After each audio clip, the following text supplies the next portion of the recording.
Hello everyone, welcome to next study. तो आज हम कंटिन्यू करेंगे अपने ऑब्जेक्टिव सीरीज जो जे सिविल की हमने स्टार्ट की थी। हमने फ्लूइड मैकेनिक्स स्टार्ट किया था। तो इसके लिए आप हमारे यूट्यूब चैनल को सब्सक्राइब कर सकते हैं और हमारे टेलीग्राम ग्रुप में ज्वाइन हो सकते हैं। तो let's start. If a liquid has greater cohesion than adhesion with the solid, then the liquid in the capillary tube will. Options are rise with concave surface upward, rise with convex surface upward, depress with concave surface upward और depress with concave surface upward. तो इसके लिए आप याद कर सकते हैं, जब मरकरी के केस में कोहेजन जो होती है वो एडेशन से बड़ी होती है, और ये केस अपोजिट होता है वाटर के केस में, और मरकरी के केस में ऐसी कुछ डायग्राम बनती हैं। तो आप देख सकते हैं ये डिप्रेस होता है with convex surface upward.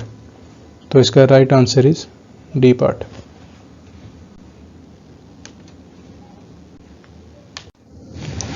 Question number 12, examine the following 4 statements. तो हम देखेंगे कौन कौन सी करेक्ट है इसमें।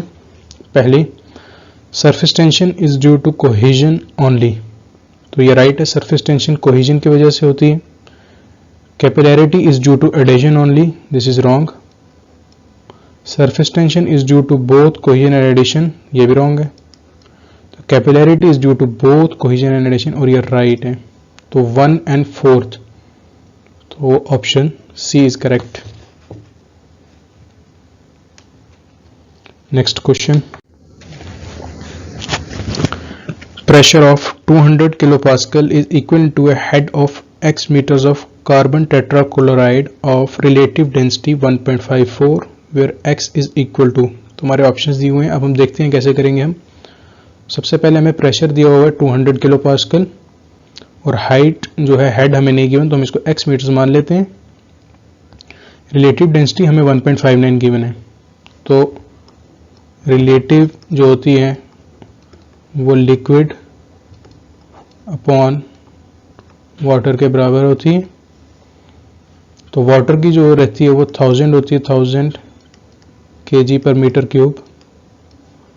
तो इसी से हम लिक्विड की डेंसिटी निकाल सकते हैं। तो ये हमने निकाल ली 1.59 इंटू 1000 kg पर मीटर क्यूब। अब जो प्रेशर रहता है वो रो जी एच के बराबर होता है, और इधर से हम h की वैल्यू निकाल सकते हैं which is equal to P upon rho into जी।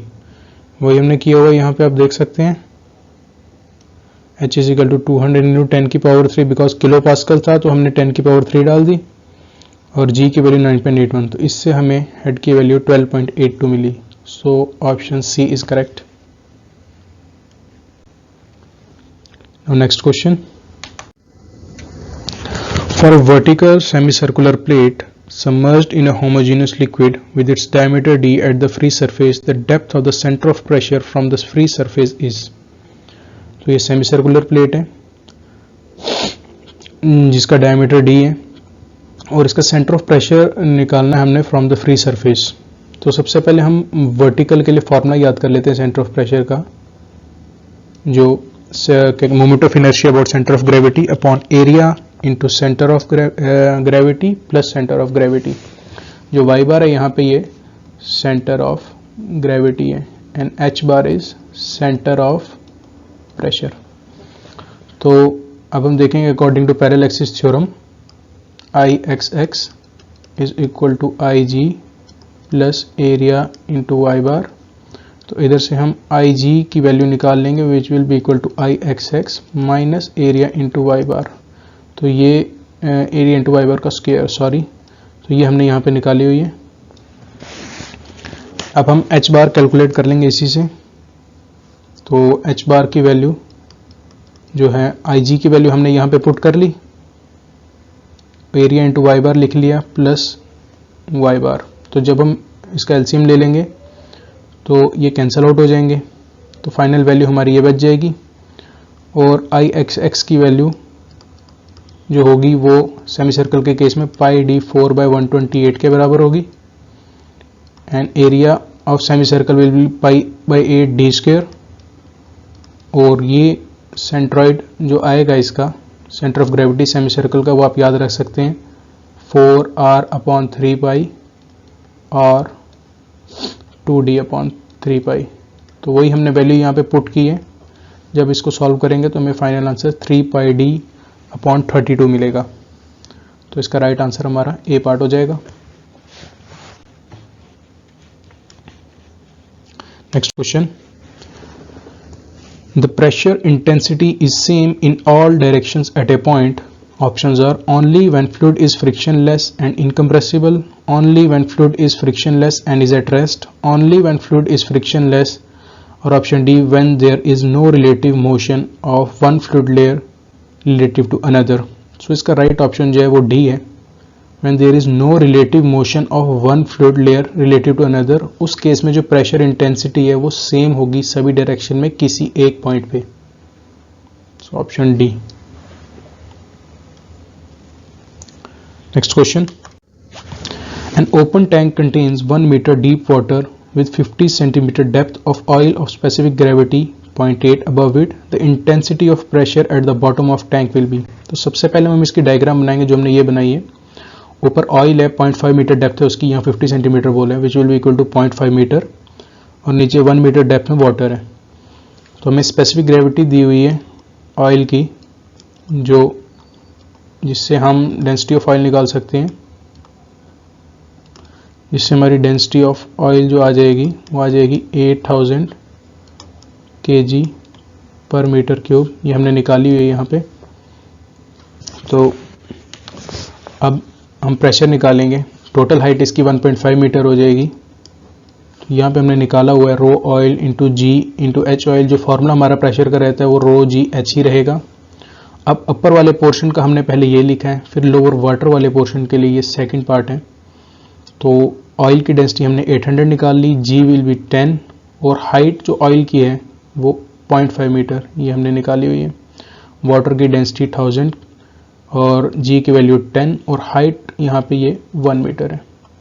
तो जब आप इसको ऐड करेंगे तो it will be equal to 14,000 newton per metre square, और जो 14 kilo newton per metre square में है, क्योंकि हमें ऑप्शंस में किलो न्यूटन में दिया तो हमने इसको किलो न्यूटन में कन्वर्ट कर लिया। तो option D is correct. Question number 17, the position of centre of pressure on a plane surface immersed vertically in a static mass of fluid is at the centroid of submerged area, always above the centroid of area, always below the centroid of area, और none of the above. तो vertical के लिए जो formula रहता है centre of pressure का वो ये रहता है, हम पहले भी डिस्कस कर चुके हैं।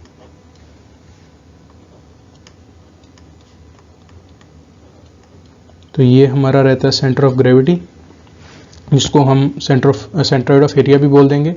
तो इसमें हमेशा इस चीज़ का एडिशन होगा जब हम फ्री सरफेस से नीचे कैलकुलेट कर रहे हैं, वाई बार के नीचे ये पोर्शन आएगा। तो it will be always below the centroid of area. तो इसका option C is correct. Question number 18, vertical triangular area with vertex downward, an altitude h has its base lying on the free surface of a liquid, the center of pressure below the free surface is at a distance of। इन्होंने बोला हुआ है downward उसकी vertex है, इसकी height h है, उसका centre of pressure निकालना है हमने फ्री सरफेस से। तो सेंट्रॉइड ऑफ ए ट्राइंगल जो होता है वो वर्टेक्स से 2h/3 होता है और बेस से h/3 रहता है। तो फॉर्मूला हमारा वर्टिकल का हम डिस्कस कर चुके हैं, वही रहेगा। और इसका IG की वैल्यू bh/36 रहती है। Area will be 1/2 into base into height, और सेंट्रॉइड हम h/3 लेंगे टॉप से, ये हमने लिखा हुआ है, प्लस h/3 फॉर्मूले में, और इसकी वैल्यू जब हम करेंगे ये हमें h/2 आ जाएगा। तो इसका right option is C.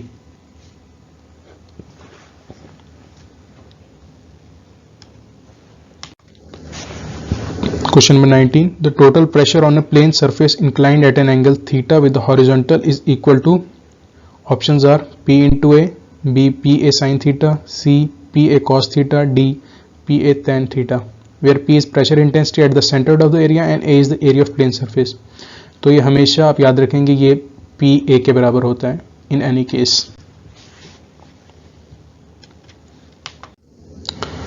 Last question. A vertical rectangular plane surface is submerged in water such that its top and bottom surface are 1.5 meter and 6 meter respectively below the free surface. The position of the center of pressure below the free surface will be at a distance of. तो हमने free surface से निकालना है. इसने बोला है कि 1.5 metre ये फ्री सरफेस से नीचे टॉप सरफेस है इसका, और जो लोवेस्ट पार्ट है वो 6 मीटर नीचे है. तो इससे हमें इसकी हाइट आ गई 4.5 मीटर. तो हमारा वर्टिकल का केस ही है ये भी, और वर्टिकल के लिए फॉर्मूला हमारा सेम रहेगा. हम पहले वाई बार निकाल लें. रेक्टेंगुलर के केस में सेंटर ऑफ एरिया और सेंटर ऑफ ग्रेविटी जो होगा y/2 के बराबर होगा. तो फ्री सरफेस से अगर निकालना है तो हमें इसमें 1.5 भी प्लस करना है. तो ये टोटल हमारा जो आएगा 3.75 के बराबर आ जाएगा. ये हमने निकाला हुआ यहाँ पे. और अब एच बार पे जाते हैं हम. कैसे निकालना है हमने सेंटर ऑफ प्रेशर. तो इस केस में हमारा जो आ जाएगा BD/12 रहता है IG. एरिया आ जाएगा B क्रॉस 4.5 जो हमने लिखा हुआ, और इसका सेंटर हमने निकाला 3.75 प्लस 3.75. इसकी कैलकुलेशन करेंगे आप तो इसकी वैल्यू आ जाएगी 4.2 मीटर. तो इसका right option is C part. तो आज के लिए इतना ही, बाकी नेक्स्ट वीडियो में डिस्कस करेंगे. Thank you.